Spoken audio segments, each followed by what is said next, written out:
अक्सर हम असुरों को ही माया और सम्मोहन से जोड़ते हैं, लेकिन पुराणों में देवताओं के राजा इंद्र भी इन विद्याओं में निपुण थे। असुर ही नहीं, देवताओं के राजा इंद्र भी मन के सबसे बड़े खिलाड़ी थे। इंद्र का वज्र नहीं, उनकी माया अधिक खतरनाक थी। असुरों की माया सीधी थी, भय पर आधारित, भ्रम पैदा करना, रूप बदलना, आतंक से मन तोड़ देना।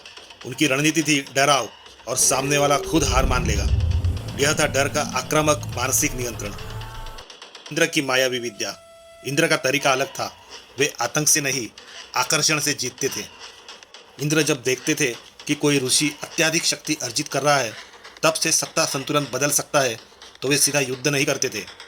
वे प्रयोग करते थे अप्सराओं का, आकर्षण, काम, मोह और अहं का, यानी मन का विचलन, मेंटल डाइवर्जन। उद्देश्य था तपस्या टूटे, शक्ति नष्ट हो और सामने वाला खुद गलती कर बैठे। यह शारीरिक आकर्षण नहीं था, यह मन पर राजनीतिक प्रहार था। आज उसी सिद्धांत का नाम बदल गया है, हनी ट्रैप। पिछले कुछ वर्षों में अलग अलग देशों में हनी ट्रैप के जरिए वैज्ञानिक, अधिकारी, राजनेता, सैन्य कर्मियों को लक्ष्य बनाने की कई सारी रिपोर्ट सामने आई है। इंद्र की अप्सरा नीति और आज का हनी ट्रैप, दोनों का मूल सिद्धांत एक है।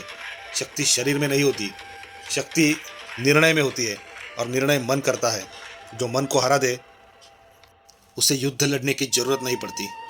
जो काम इंद्र अप्सराओं से लेते थे, वही आज हनी ट्रैप के नाम से होता है। इंद्र की मायावी सिद्धियों का वर्णन करने वाला इंद्रजाल ग्रंथ कई सारी परंपराओं में मिलता है। उनमें अलग अलग तरह के तांत्रिक प्रयोगों की चर्चा तो होती है, लेकिन उसका सबसे खतरनाक भाग, मनोवैज्ञानिक तंत्र, छिपा दिया गया। इंद्रजाल का अर्थ केवल जादू नहीं, बल्कि इंद्र का ऐसा जाल, एक ऐसा मानसिक तंत्र जिसमें व्यक्ति खुद फंस जाए और उसे पता भी ना चले।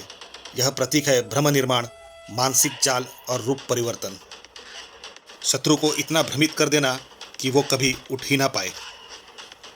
हमने हमेशा इंद्र को बिजली का देवता समझा, वज्र का स्वामी, लेकिन उनकी असली शक्ति वज्र नहीं, वह थी उनकी माया में।